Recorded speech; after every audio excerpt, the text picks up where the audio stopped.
Thank you for joining me on a Friday. This is Sports Mitch once again. I want to start off with basketball this time. The Suns are currently playing right now against Thunder. Right now, Devin Booker's out, DeAndre Ayton's out, of course, and Cameron Jordan is out.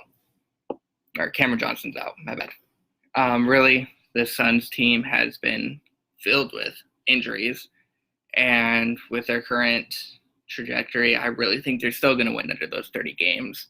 They should win more, but Ayton currently has that ankle sprain that's going to take him out of more games. And Devin Booker's got that forearm sprain. Both of them have been out Ayton was out for 25 games, played 2 games this year total so far.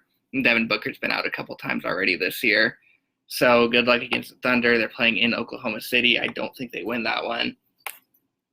We're going to talk baseball now. We got Madison Bumgarner. I mentioned a little bit on Monday. I didn't go too much into it.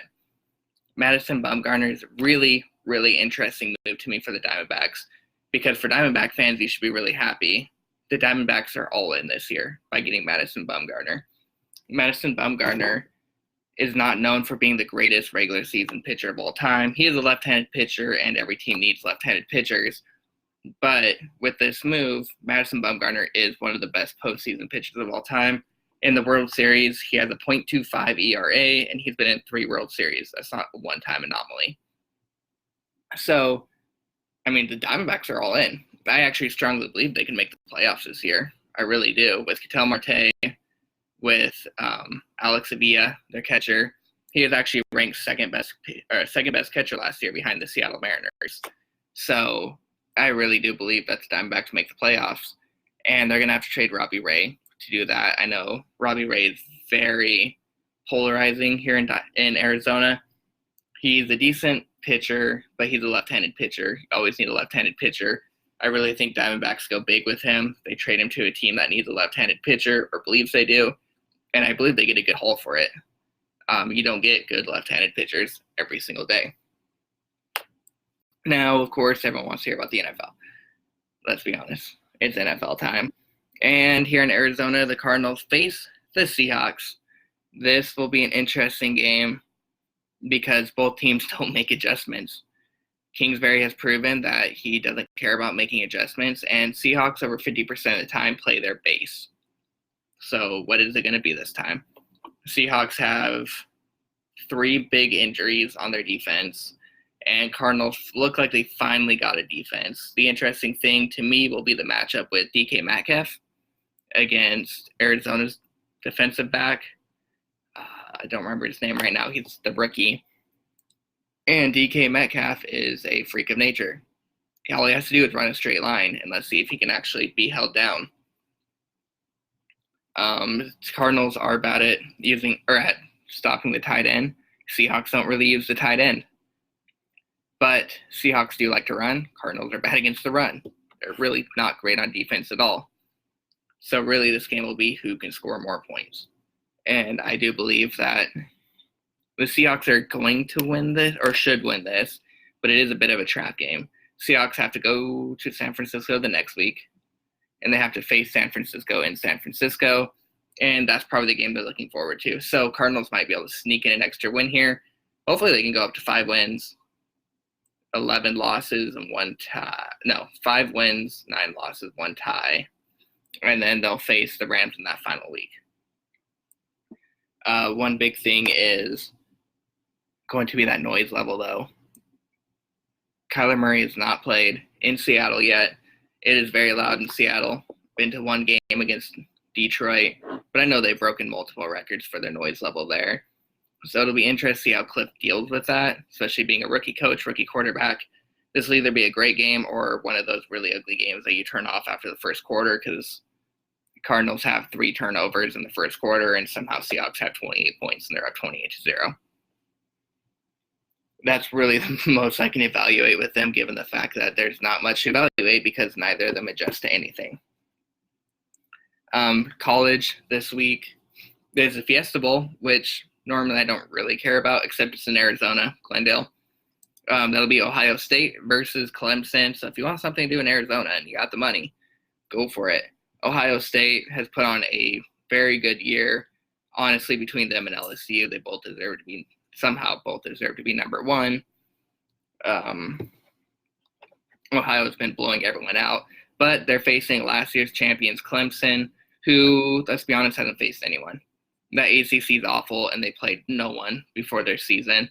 So this will be the first real test Clemson gets, and I think this will be a big test for the nation. This will be the year that if Clemson gets blown out by Ohio State, people are going to look at the college system and say, you need to get your schedules tougher to make it into the playoffs. I don't care if you're undefeated. If you play no one, congratulations. That's going to be what this year is about. If Clemson could be Ohio State, then nothing will change. So this is a huge matchup for future reasons. Then there's the Peach Bowl, which will be number 1 LSU versus number 4 Oklahoma. That game will not be interesting at all. Oklahoma is pretty much the sacrificial lamb. They didn't know who to put in at number 4 because both Oregon and Utah decimated each other, and ASU beat Oregon and ruined the whole standings pretty much. And they were hoping one of those two teams would survive and make it in. Either that or with Wisconsin. And sorry, Wisconsin fans, they really don't want you in there. Whether you deserve it or not, I didn't watch any Wisconsin. You're just not a big rating get. And Oklahoma's a huge rating get. So Oklahoma's going to be the sacrificial lamb. They don't have a defense. They have a great offense. But LSU's got a great defense and a good offense. So congratulations, Oklahoma, sacrificial lamb. The interesting part for the Pac-12 is the Vegas Bowl. They're going to be playing 5:30 in Vegas, obviously. UW versus Boise State.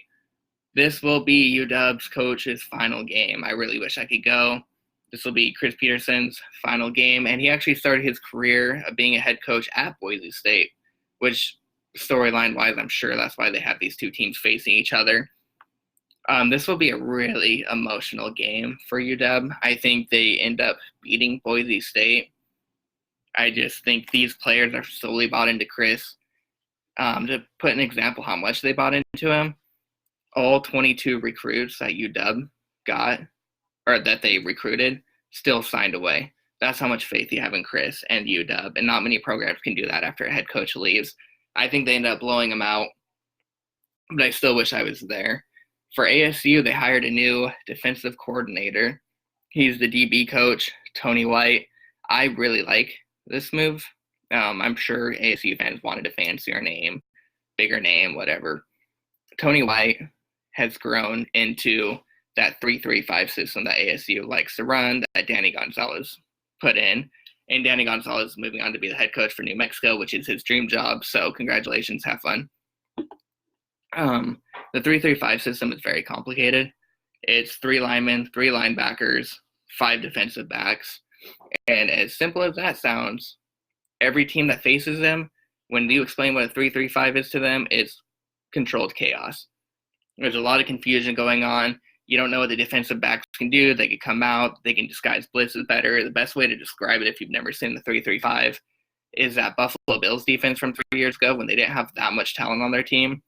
But they just disguised their defense, and rookie quarterbacks had no clue what to do. And the 3-3-5 is really designed against this air raid system in college. So I'm really excited to see what Tony White does with this 3-3-5 system. Now that they've already had 2 years in, these players got more comfortable. These players were very confused at first, and looking back, it makes total sense. But it'll be a good year. Tony White's a great hire. I definitely approve this, and I hope ASU fans approve this. I think it just ended. Maybe it's going on right now, but the NFL all-time 100 list, from what I saw, it was pretty much over. But I do have a question. I want you to leave it in the comments section. If you could start right now with your franchise, knowing exactly who these players are, who would you rather have for a wide receiver starting off? Marvin Harrison, Colts, Larry Fitzgerald, the Cardinals, Randy Moss, the 3 teams he played for, Steve Largent, Seahawks, and Jerry Rice, 49ers, and I don't remember what other team. But the reason I asked this question is I'm sure they were all the top 10 for sure. I'm sure they were probably the top 5. I want to know with Marv Harrison, he had the most catches in the game, glue for hands, definitely consistent, great wide receiver. Larry Fitzgerald had to change his game. He was a wideout, and now definitely more of a slot guy, but he's definitely proved it through his 16 seasons. Randy Moss, pure talent, had some issues, definitely, but definitely one of the more talented, in my opinion, wide receivers I've ever seen. So I like Steve Largent. I think he's one of the more creative. He's one of the few players that I can watch, and I can't explain to you what I saw. Just the different moves he did to get wide open. He wasn't the quickest. He wasn't necessarily, like, he shouldn't have even been one of the best. But creatively, he was so much better than other people that that he deserves to be on this list. And, of course, Jerry Rice, who has every single record that you could possibly imagine. So I'd love it if you comment below which of those 5 wide receivers, if you could start with a rookie quarterback, rookie wide receiver, and you have them through their entire career, which one you'd rather have. Have a great day. I will check back in on Monday.